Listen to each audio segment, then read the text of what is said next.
We're live right now, so Awesome. we Hey, might as well just everybody. start chatting. So thank you all for joining us. I'm thrilled to be here with Jolie Greenleafs, who is in the Catskills in her beautiful new home up there. And we're so grateful to everyone who joined us for tonight's program. And I'm particularly grateful to Jolie for just singing so beautifully as she always does. So thank you. It's My pleasure. always a joy to make music with you, and particularly during these times, like it's pretty rare that we have these opportunities right now.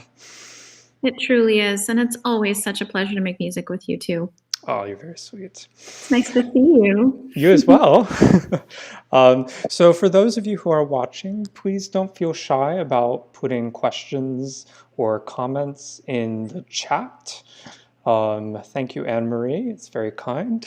And we'll do our best to answer them. Um, uh, Jolie, what have you been up to today? I guess we should get the obligatory snow conversation out of the way. Well, interestingly, the snow started pretty late here, but it's supposed to snow throughout the night. I'm just trying to look out onto we have a really beautiful big window here, That's gorgeous. which is Yeah. kind of hard to see, but we can't really see anything out of it right now, but we know that it's snowing out there. And news reports keep changing about whether it's going to be a foot or 2 feet or who knows what, but we'll wake up tomorrow with a wonderful surprise. And you have a very long driveway to plow. So It's true. You've been here, so you know. I have. How about you? Are you getting snow there?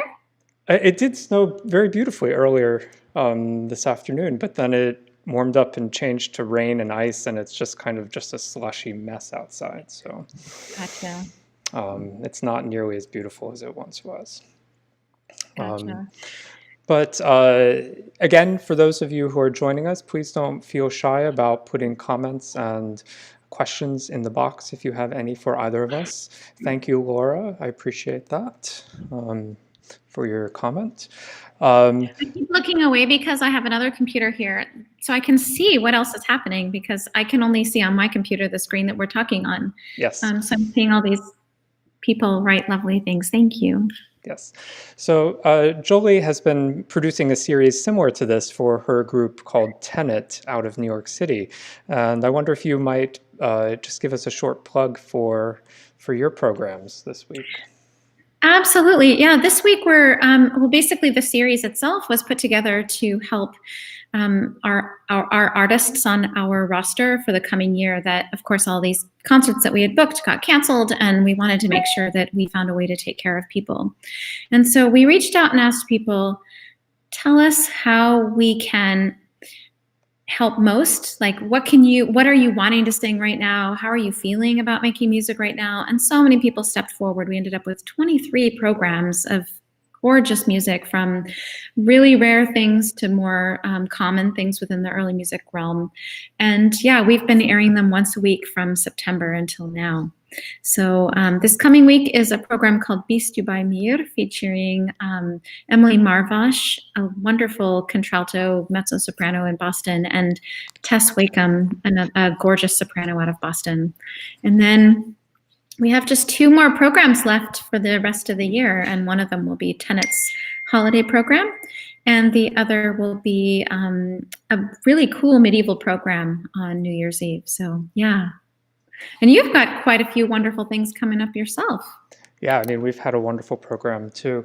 Or series of programs, I should say. But do check out Jolie's series, Tenet, TENET .nyc. And It's actually Tenet. Yeah, no, you're absolutely right. I'm thinking my email address is different as Tenet NYC. But I should just be quiet because you have it down. Becky, thank you for the comment, and Max as well. Becky, we've known each other. She asked how we know each other. And we've known each other for a while now. Makes me realize that I'm getting old. You're not, of course. Join the club. But Jolie and I worked together in New York City back in the mid aughts, I guess. So I arrived in New York in 2004. So I guess I would have met you at around that time. And we worked together at St. Thomas Fifth Avenue, where she was a voice teacher for all the choristers, and I was one of the organists. And um, we've been kind of, she's been putting up with me for a long time now. No way. It's totally you putting up with me, but it's been a really fun collaboration. Absolutely. I mean, we don't get to do as many shows as I think we'd like to do, but every once in a while we're able to do that. And we're able to do one at Anne Marie Richards' previous parish in Newport, now probably Oh, 8 years ago, probably. It's been a long yeah. time, which was also lovely.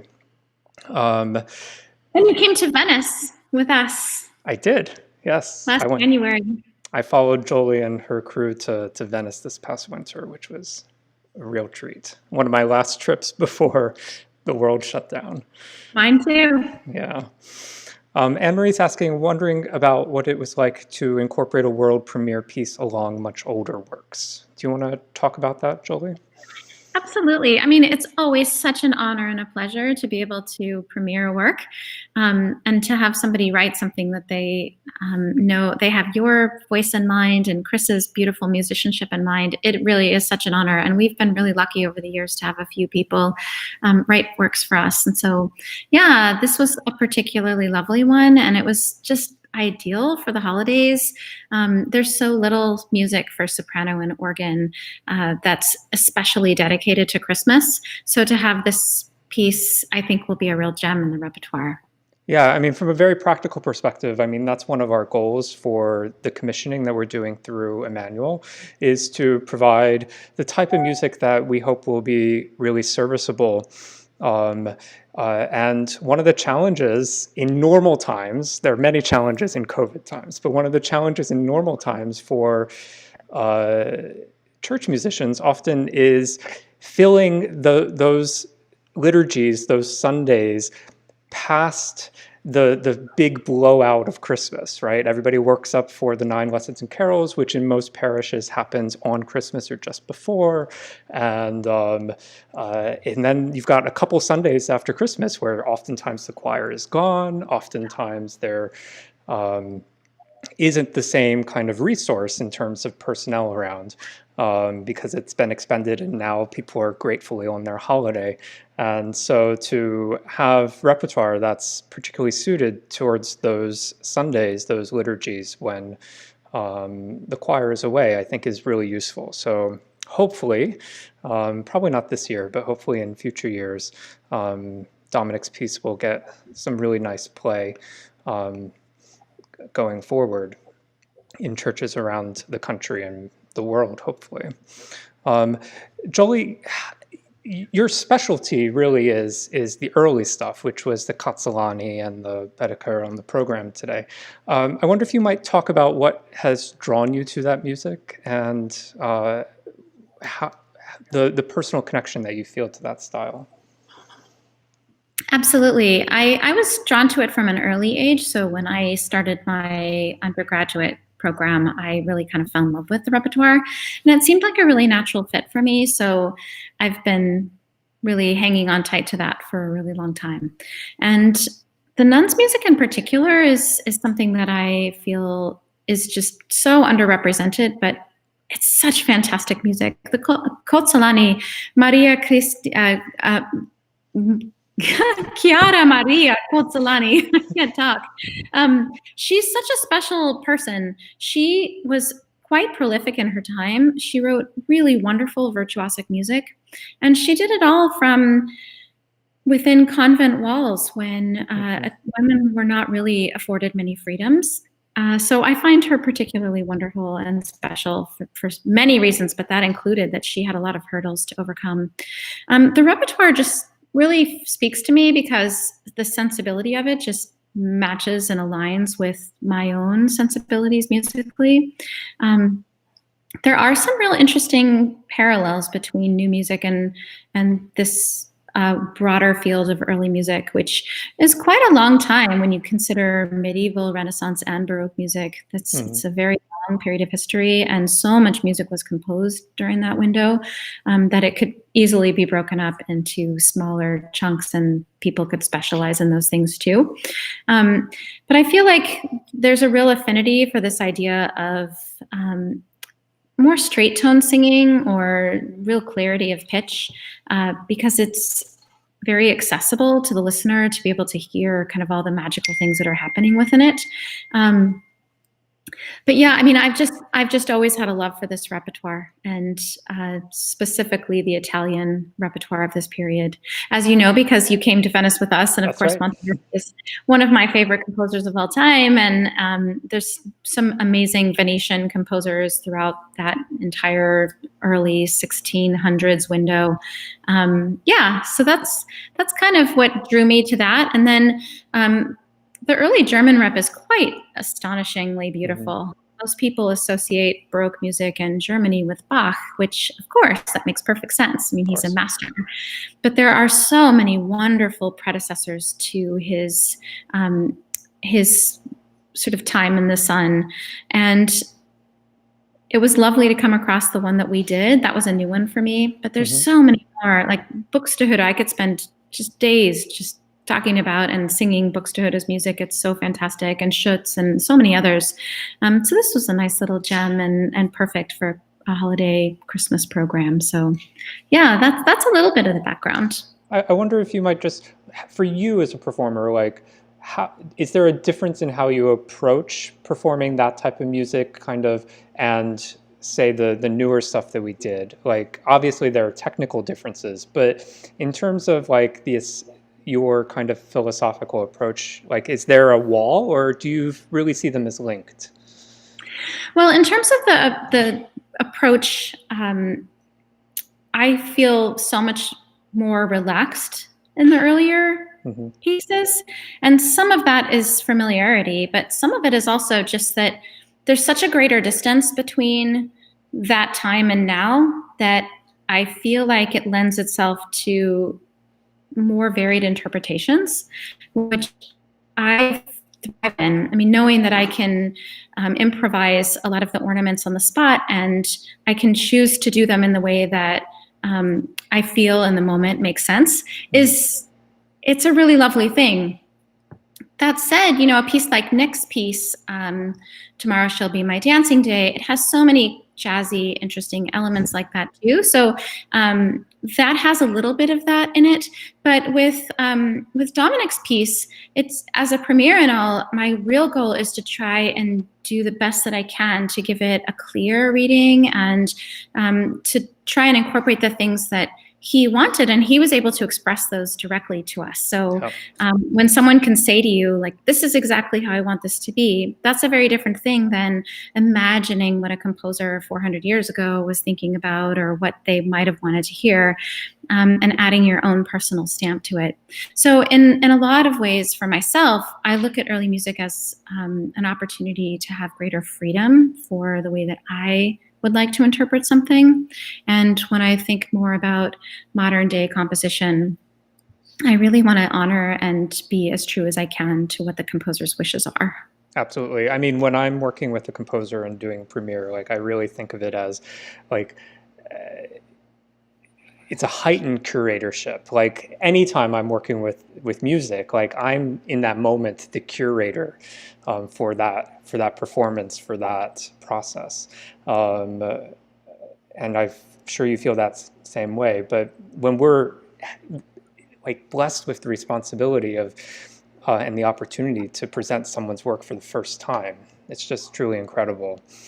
So, I mean, we're so grateful, both Jolle and I, for the collaboration with Dominic in terms of writing this piece, and his willingness to talk about it and what we wanted and needed from it, and to create something that's just so beautiful. And Nick White as well, for going above and beyond to kind of create new works out of his previous compositions that we could present this evening.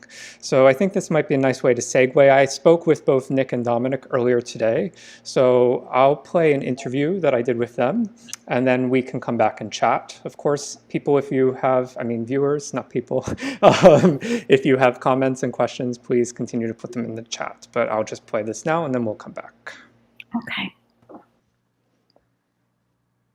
Hey everyone, this is Chris Lane, and I'm delighted to be joined by Dominic Diorio and Nicholas White, whose compositions were both featured in this evening's performance. You'll notice that it is daylight outside, so we are pre-recording this part, which is obvious, of course, because we will be presenting this as part of the live conversation. It's just starting to snow outside here. I don't know if you guys are snowed in. Nicholas, you're up in New Hampshire, I assume, right? Yeah, it's very cold up here. We're supposed to get snow starting tonight and into tomorrow, but we haven't had any yet. Calm before the storm.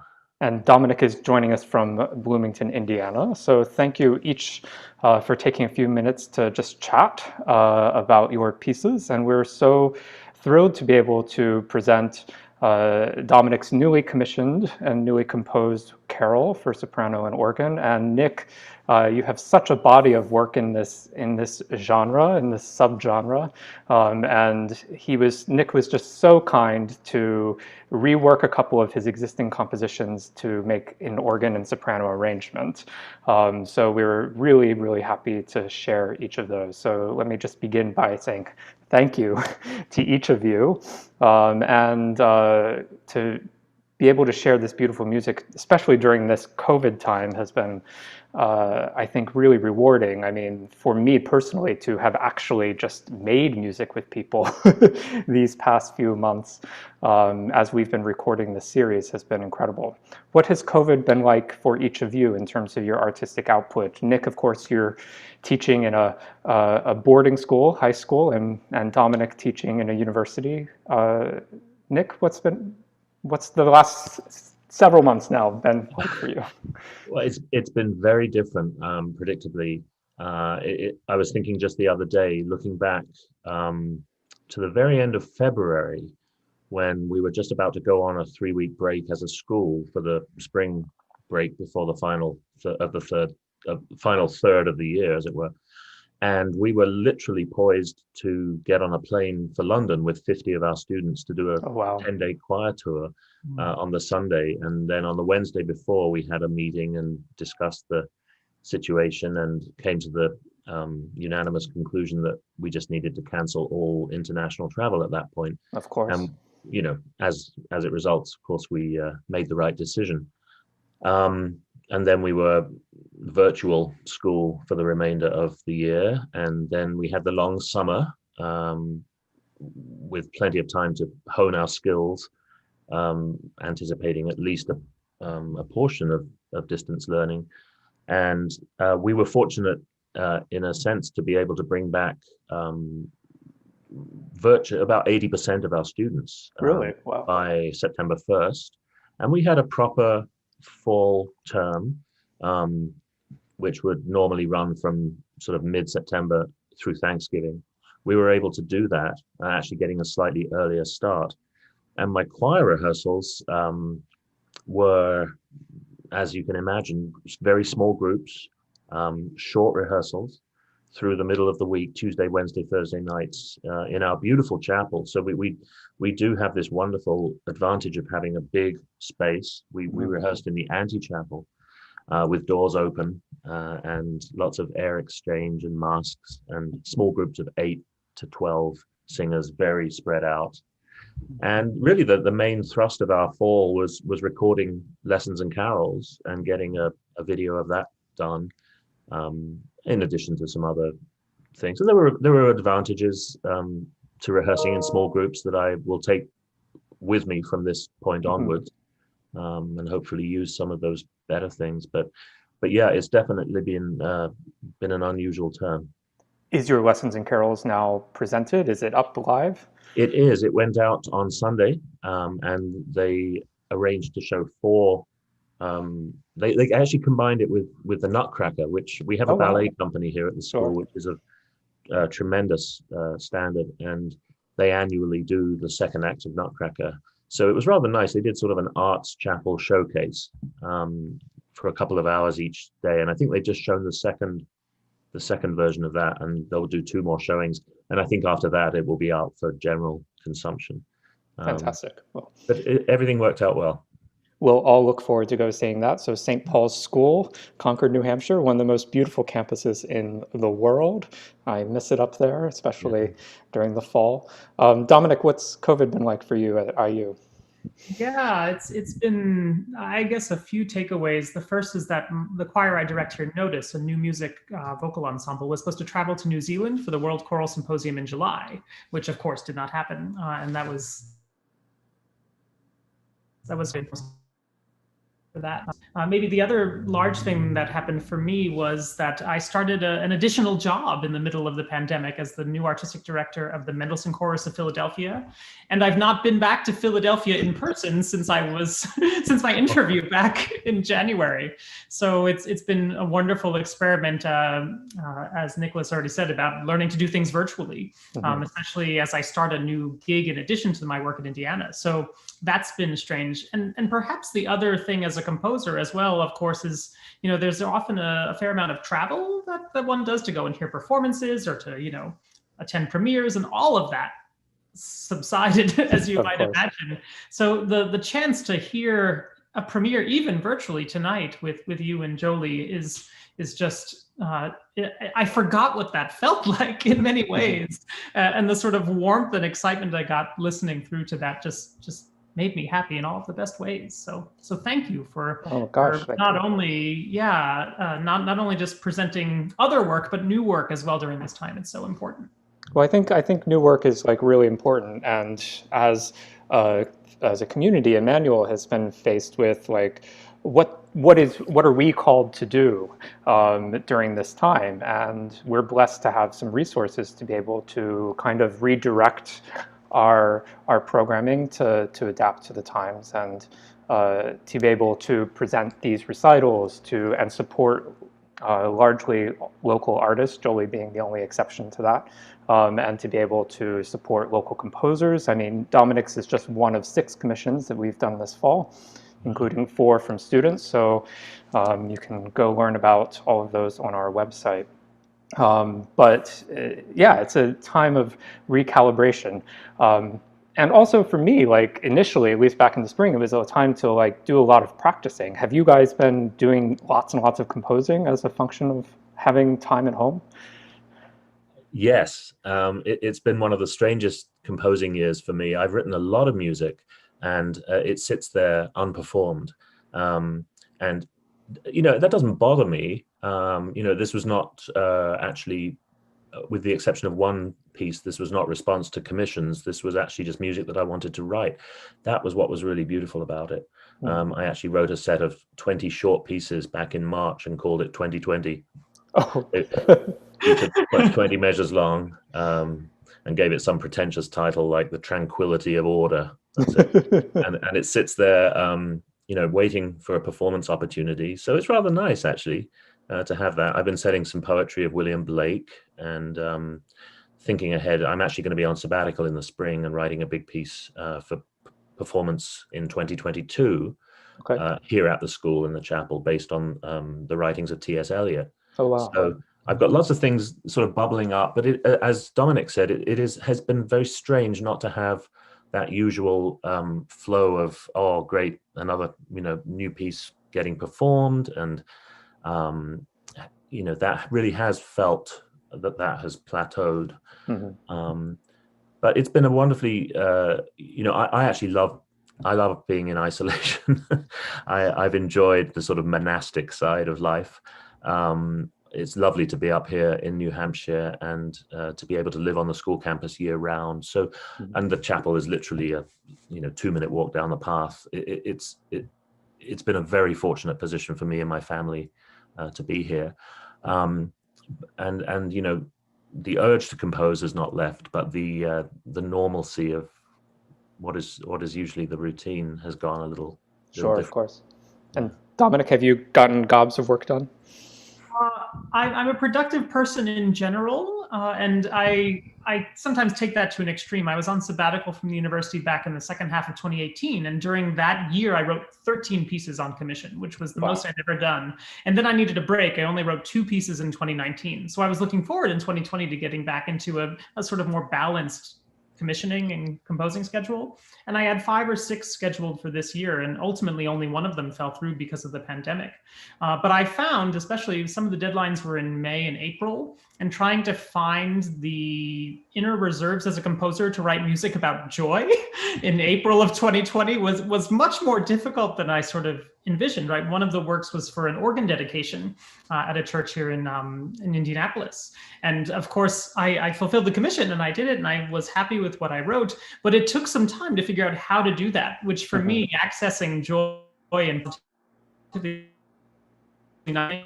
but it was a very difficult place to be. And so I have been using the time to write. I've also been using it to, as you can guess, being a conductor as well, just trying to respond to what it means to have choral music now. And we have been in person to some extent, but in small chamber groups, similar, Nicholas, to what you've had, and with distancing and masks and all of the risk mitigation we can do. So I've had to learn to step away, and it's been easier with remote work as well at times to just, okay, it's 5 o'clock, it's time for dinner. Whereas I think when I was, a working musician pre-COVID, it was easy to linger, to stay longer, to let work and life intermingle. And now I'm like, nope, time to rest, time for a glass of wine. Very good discipline, yeah. Well, I know you each have rehearsals this evening, which is why we're not speaking with you live. So I hope they go very well. I guess, Dominic, it's your last Mendelssohn choir rehearsal before the holiday break. So have a wonderful virtual rehearsal. And Nick, what is yours? Mine is actually sort of a last minute. I'm stepping in for a bass to sing Cantata 147 of Bach. With 8 singers total. Fortunately, I'm not doing the solos, I'm very pleased to say, but I do love to sing, and have done, that's ebbed and flowed over the years, but I'm very happy to be getting back into doing a little bit of choral singing. Fantastic. Well, I hope that goes very well for each of you this evening, and thanks for taking a little bit of time to chat with us. Thank you, Chris. Thank you, and thank you for your beautiful pieces. We're so happy to share them. Have a great night. Thank you. Bye-bye. So we are back. So again, if people have any questions or comments, please put them in the chat soon. Otherwise, we'll wrap this up before long. But I realized, Jolle... I took the liberty of turning around so everybody can see a little bit of the fireplace now, too. Oh, perfect. For a winter's night. I realized I should have asked Dominic about, the actual process of writing our piece, and it just didn't occur to me for whatever reason this afternoon. But he found a beautiful poem of Sarah Teasdale, and at the end, it speaks about baby Jesus having fallen asleep, and he couldn't hear the song begin. And I think that it's just such a beautiful image, particularly during this time. With COVID, I think it's forced us at Emmanuel and many others to kind of think of Christmas in a dramatically different way, and to recapture the intimacy of that moment, of that time. The fact that the baby was born essentially to refugees in the most humble of means. And of course, we hear that story all the time, and we know that, but so often the celebration of that takes precedence and overwhelms kind of the real human intimacy of what that moment must have been. It's true, and I think that we're really given an opportunity this year to reassess and think about that. It's interesting. We've been late on the idea of getting a Christmas tree and pulling out any decorations. We haven't done that yet. And we were kind of busy this last couple of weeks. And then we thought, okay, we're going to go and get a Christmas tree. They're all sold out. Oh, really? Everywhere in the area. We must have called half a dozen places and they're all sold out. And It's interesting because in other times I might get frustrated or decide to be very Mhm. tenacious and figure this out. And then I thought, you know what? This is just what it is this year. It Yeah, doesn't have to be about the Christmas tree or the decorations or any of those things. I mean, we can still come up with something that will be lovely and beautiful, and it'll be intimate because it'll just be our family for the safety of others. And I'm sure many other people are thinking about that too. But you're exactly right that's kind of what it's about right now, right? absolutely. Well, you have the benefit of having many trees outside that grand window, and you could just bring one of them in if you wanted. Or we Just can just look at them and enjoy them and let them all live. that's also true. Well, thank you, Jolie, for not only making the trip down to do the recording a few weeks ago. It was wonderful to see you, and but providing such a beautiful and intimate space. Max made a comment earlier. Max Richards said that you seemed very happy while you were singing, and it was very Well, enjoyable to watch that. So it was a joy to be in that space. I must have taken 50 photos of the gorgeous windows in the church, and as always, it's lovely to see you, and hopefully we'll see each other again way sooner rather than later. I hope so too. Okay, well, thank you again. Thank you all Thank for tuning in, you. and please share the program around and join us again in 2 weeks. In 2 weeks, our artist is a 21-year-old jazz trumpeter and his band, Baltimore native and a graduate of the Baltimore School for the Arts just up the street. So performing all of his own original music. So just before New Year's on December 30th, tune in. But anyway, have a wonderful evening. Thanks, Jolie, and we'll Pleasure. say Good night. goodnight. Okay.